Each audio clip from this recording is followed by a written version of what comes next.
Dès 2016, nous avons lancé un programme Green Bond qui à l'époque finançait l'investissement dans l'infrastructure, rénovation d'infrastructures et développement de nouvelles infrastructures. Ce programme Green Bond, il a été élargi à l'acquisition de matériel roulant et il a vocation à être élargi à l'ensemble des activités du groupe. Et ce programme Green Bond, il a été innovant à plusieurs titres et il est aujourd'hui l'un des programmes Green Bond les plus importants au niveau mondial puisqu'il occupe la 5e place au niveau mondial avec plus de 7 milliards d'euros d'obligations vertes qui ont été émises.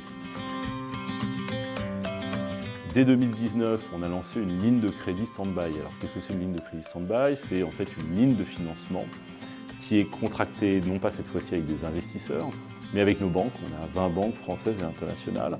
Cette ligne de financement qui est le socle de l'ensemble des financements ensuite du groupe, elle a une taille de 3,5 milliards d'euros.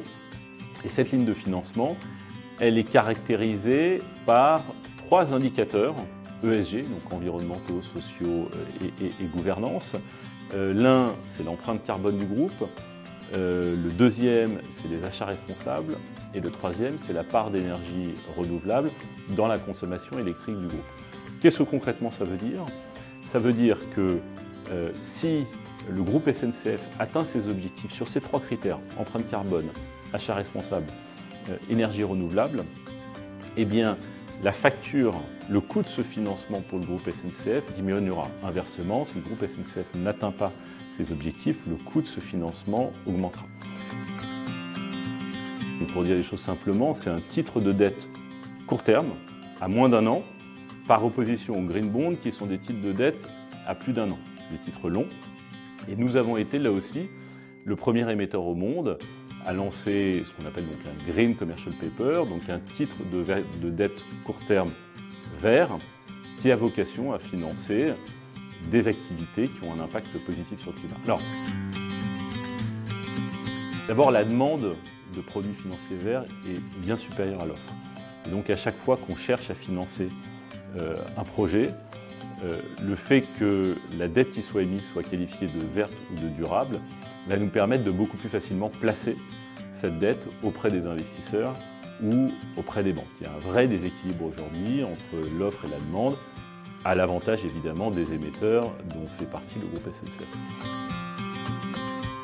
Plus les investisseurs auront vocation ou auront tendance à financer des projets qui ont un impact positif sur le climat, sur l'environnement, par rapport aux activités conventionnelles, plus évidemment, ces activités, ces projets qui ont un impact positif sur le climat seront favorisés. C'est un outil de communication, évidemment, non pas uniquement cette fois-ci vis-à-vis de la communauté financière, mais envers l'ensemble de nos parties prenantes, notre actionnaire, l'État, les autorités organisatrices, nos collaborateurs, les jeunes diplômés qui veulent intégrer une entreprise qui veut avoir un impact positif sur la société, sur l'environnement, sur le climat.